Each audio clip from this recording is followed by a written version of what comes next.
Hi everyone, welcome to video 3.4. Today we're going to be talking about writing proofs, and you can find us starting on page 179 in your books. Our lesson goals for today are to analyze figures to identify and use postulates about points, lines, and planes, and to analyze and construct viable arguments in a two-column format. We're not going to be going over proofs in a flow proof or paragraph proof format, so just two column for our use in this book. So on page 179, we're talking about postulates that relate to points, lines, and planes. And if you remember this term postulate or axiom, it is a statement that's accepted as true without proof. And so we have a list of postulates here below about points, lines, and planes. And these are things that cannot be proven, but they are accepted as true, and they can be used as reasons in proofs.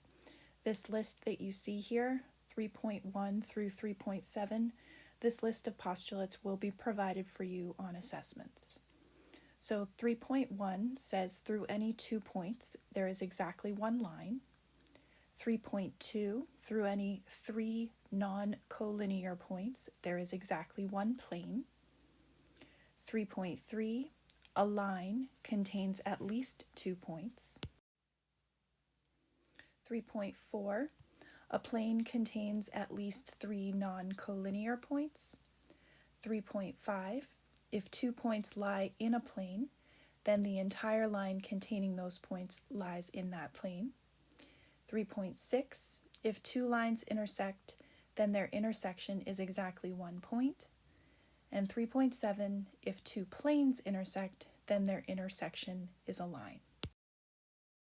So the start of example 1 is on page 179, but it says explain how the photo they are referring to that you see here is on your page 180. So flip that over so you can see the picture as is illustrated here. And it says explain how the photo illustrates that each statement is true, and then state the postulate that can be used to show that the statement is true. So we'll start with statements A, B, and C here with regard to this picture. Lines N and P intersect at point D. If we trace over those in the picture, here's my line N and my line P, and we can see that they intersect in point D. Which postulate that proves that? That's going to be postulate 3.6. I hope you can agree. Part B, points A, B, and D determine a plane. And we can see those points on the diagram here, A, B, and D. And they are going to represent the front face of that building. And that would be able to be proven by postulate 3.2. And then part C, the plane that contains points A, D, and E is going to intersect the plane that contains F, G, and E, and the intersection of those planes is line K. And hopefully you can agree that that would be postulate 3.7, where those two planes are determining the intersection being a line. Now we're going to take a pause on the video here at the bottom of page 180. A new photo illustrating the statement line AB is the only line through A and B, and which postulate proves that this statement is true.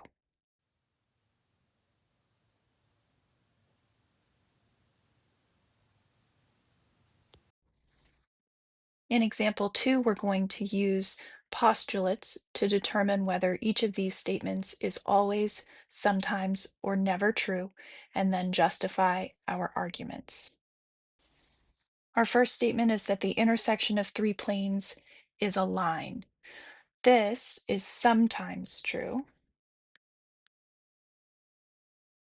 And we can think of a counterexample that if 3 planes intersect, then their intersection could be a line, or it could be just a single point when we think about that example that we've referred to in the past where two walls and the floor are going to come together in one corner point.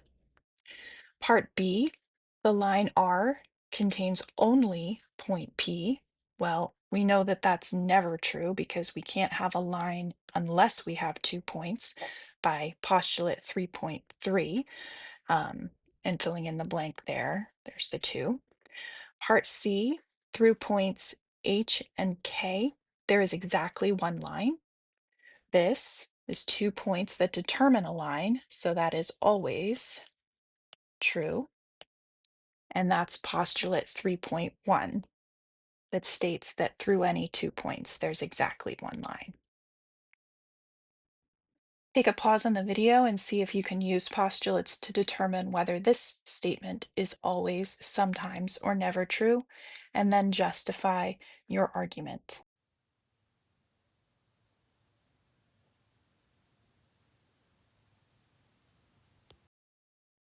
Next, we're going to be talking about two-column proofs. As we said here with our learning goals page, this type will be used with our triangle proofs in Module 5, and we will be skipping the flowchart and paragraph proofs altogether. So a proof is a logical argument in which each statement is supported by a statement that is accepted as true. These supporting statements can include definitions, postulates, and theorems. And a two-column proof is a proof that contains statements and reasons that are organized in a two-column format. So a statements column and a reasons column. And you can develop a deductive argument to prove a statement by building a logical chain of statements and reasons. So as we think about two-column proofs, we're going to write a proof with a few steps in mind. This is a good guide to keep in mind as you do any kind of proof from here on out.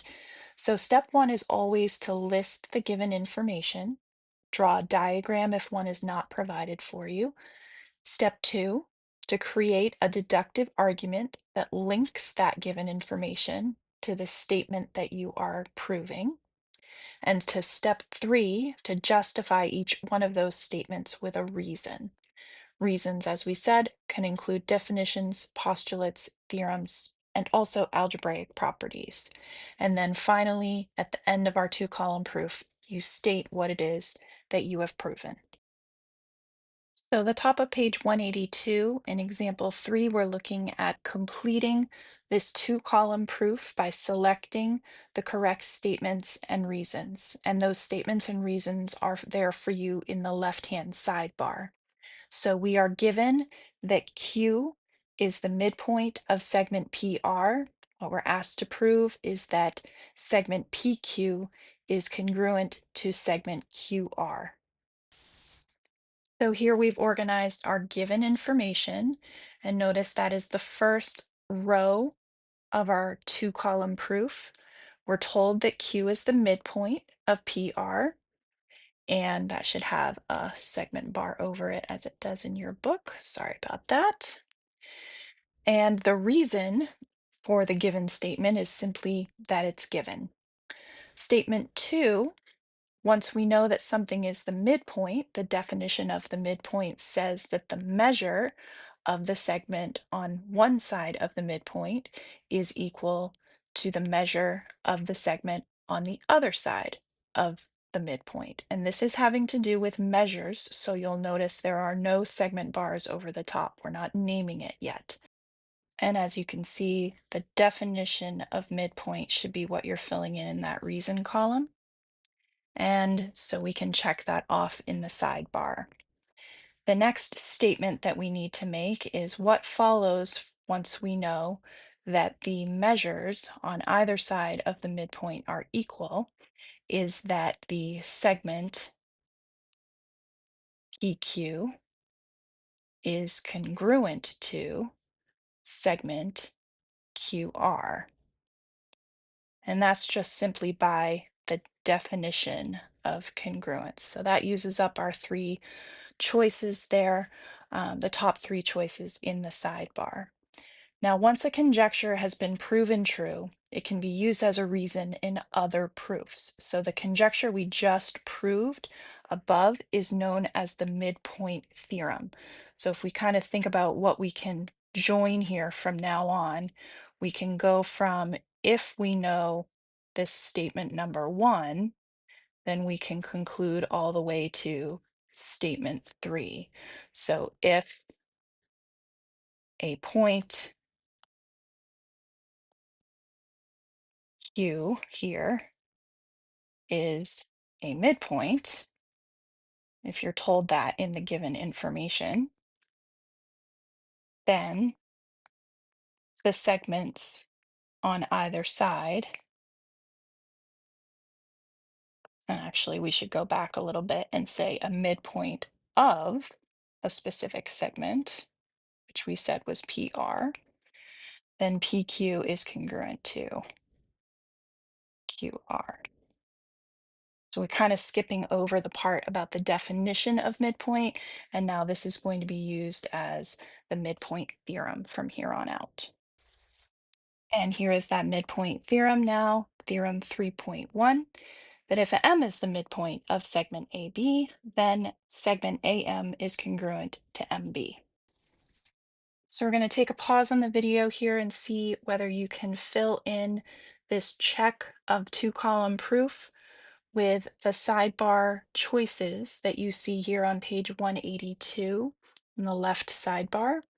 And we're completing our two-column proof of given information that if B is the midpoint of AC, C is the midpoint of DE, AB equals CE, then what we're asked to prove is that BC equals DC. And in the check, what you can see is that there are parts of the statement column that are missing, and then there are parts of the reason column that are missing. This is similar to something that you might see on an assessment.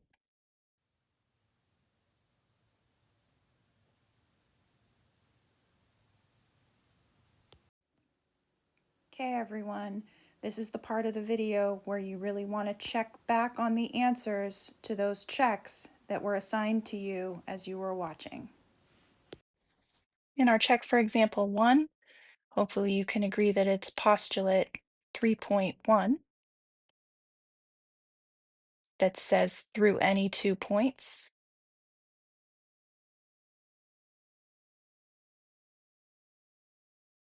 There's exactly one line.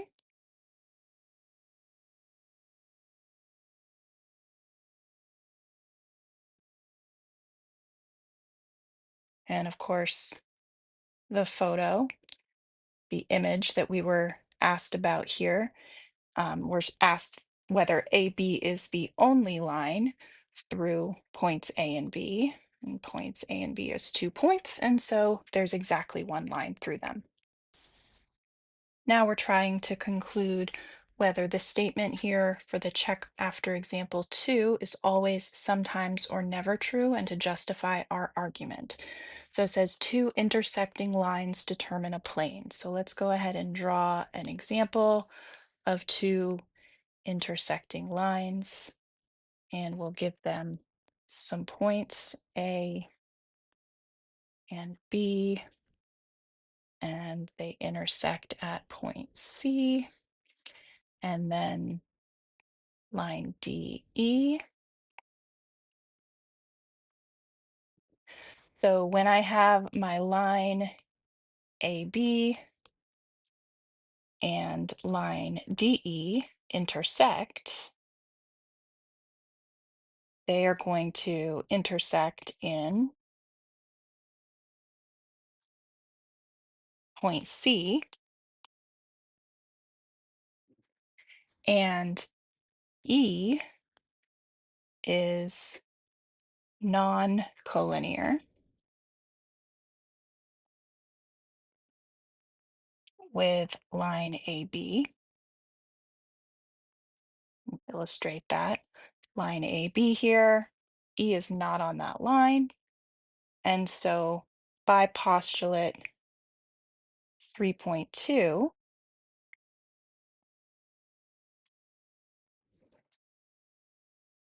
Points A, B, and E are non-collinear and therefore they determine a plane. Now, this is just one example of a point that we could have chosen and a combination that we could say here, that E is non-collinear with, oop, forgot my line segment symbols there, my arrows. E is non-collinear with AB. We could have proven that by saying that B is non-collinear with line DE. Lots of different ways to go about it. But the point is, we're coming together and we are picking a point that is not on the line, one line, but it's on the other line. And therefore, they are non-collinear and they determine a plane. So the answer here should be always. And filling in the missing parts to our two-column proof, B is the midpoint of segment AC, C is the midpoint of segment DE. We know that AB is equal to CE, and we're being asked to prove that BC equals DC. Let's see how we can fill this. And of course, they've started us off with row 1 with our two given statements. B is the midpoint of AC, C is the midpoint of DE, and our reason column that goes with that is given. Let's go ahead and make statement 2 be the next part that we were told, that AB equals BC and that DC equals CE. So that follows from B, remember, being the midpoint of AC. We'll make some tick marks over on our diagram to have that be mirrored in the visual. And that C is the midpoint of DE as well. So then we'll go ahead and add the marks here. So then we can make these statements that their measures are equal by the definition of midpoint. We had a third given statement that was talking about the measures of AB being equal to CE. So coming over to my diagram here, AB is equal to CE. Well, now all of a sudden, we've got a little bit of change that we can make to the diagram. So instead of double tick marks over here, this is really single tick marks again. So all of these small segments are equal in measure. And so we can make a next statement here that AB equaling BC, well, that means BC could be put in there as equal to CE, and DC equaling CE, well, that DC now could go in here and create me BC equals DC, and that's simply by substitution.